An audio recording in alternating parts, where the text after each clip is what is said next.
What's going on, guys? Welcome back to a brand new episode of Sam Talks Nerdy. I hope you're happy, doing well, dominating life, crushing it, kicking ass, taking names. The first season of My Adventures with Superman is over, and I wanted to sit down and share my thoughts. So by now you should know the drill. I'll talk about my positives, I'll talk about my neutrals, and I'll talk about my negatives. Let's get into it. Now, 5 or so years ago, if you told me we were to get a Superman anime, I will be both weirded out, yet curious at the same time. But now that it's here and I've watched all of it, I'm glad to say I enjoyed it. I am glad they managed to pull off a Superman anime. I kind of want more DC superhero animes set in this universe, or to see more DC characters like Flash, Batman, Green Lantern, Wonder Woman set in the My Adventures with Superman universe. I was on the fence about Jack Quaid voicing Superman, but I honestly loved his performance. He was very fitting as Superman. I think I loved him more as Clark than as Superman. Also, I am completely on the bandwagon of Tomboy Lois. Next to the Superman the Animated Series Lois, this is my second favorite Lois. If I am to ever do a Superman movie, you can bet your backside I am doing Tomboy Lois. And Jimmy in this, the dude was the GOAT. I love watching the evolution of his character, or well, his Flamebird platform. I mean, I'm sorry, but that payoff at the end was priceless.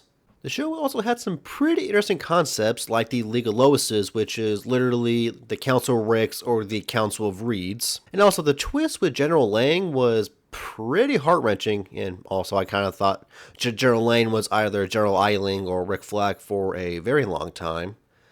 And plus, that twist was really heart-wrenching. In fact, this series had a lot of heart-wrenching moments. And while I wasn't really on board with the idea of Task Force X being the main villains of this season, I kind of grew to like it because in the end, it does make a little sense, especially with what they kind of revealed throughout the season. The animation style was really good. The fight scenes looked fantastic, and like I mentioned at the beginning, I want to see like other DC characters in this style in either a spinoff or making a guest appearance in a future season of this show. Like, imagine a Batman appearance where he's voiced by Carl Urban. Like, that has to happen. I mean, come on, Jack Quaid, Carl Urban, come on. But one character I think they can do easily is the Flash. Here's a quick pitch for a My Adventures with Superman Flash episode. So Iris West comes to Metropolis to write for the Daily Planet, similar to Vicky Vale, and this puts Superman and company in touch with the Flash, where they team up to stop, like, I don't know, Mirror Master or something. Boom. So easy. What they also set up at the end of the season has me chomping at the bit for Season 2. Season 2 is going to be wild. Now, on to my neutrals. Are probably my only and biggest neutral with this season were the villains.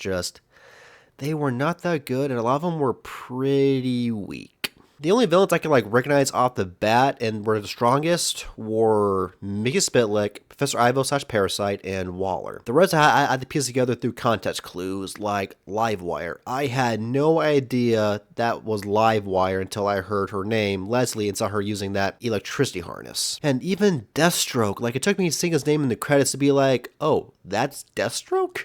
To me, he was just like another stereotypical white-haired anime villain. And I barely recognized Silver Banshee, and that was because I saw concept art of her when it leaked. But the weakest of all the villains this season were definitely Heatwave. I mean, I'm sorry, that design did not scream Heatwave to me. And the other two guys from Inner Gang they were just so bland and generic. You know what they reminded me of? They reminded me of those henchmen from the Spider-Man Miles Morales game. The people that work for the Tinkerer. And for my negative, probably the finale. It was good, high stakes, emotional, but there was no conclusion. Nothing was wrapped up. Yes, they find out that, Lois's dad, General Lane, is behind Task Force X, and he was the one trying to kill Superman, but other than that, nothing. Lane, Task Force X, they weren't stopped. They're building up to General Zod and Brainiac, which again, that design for Brainiac does not scream Brainiac to me. And I feel like if they had one more episode to where they could tie up everything, to have, defeat General Lane, Task Force X, then I would have a completely different outlook on this series.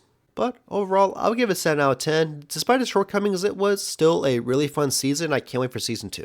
Anyways, that will be it for this episode of Sam Talks Nerdy. Thank you for watching or listening. If you listen to this via my podcast, which if you are, please leave me a 5-star rating, a good review where you can. Also, feel free to follow me on Apple Podcasts, Google Podcasts, and Spotify. If you're watching this on YouTube, please make sure to like, comment, and subscribe. And until next time, stay well, stay healthy. And I will see you or talk to you next time. Peace out.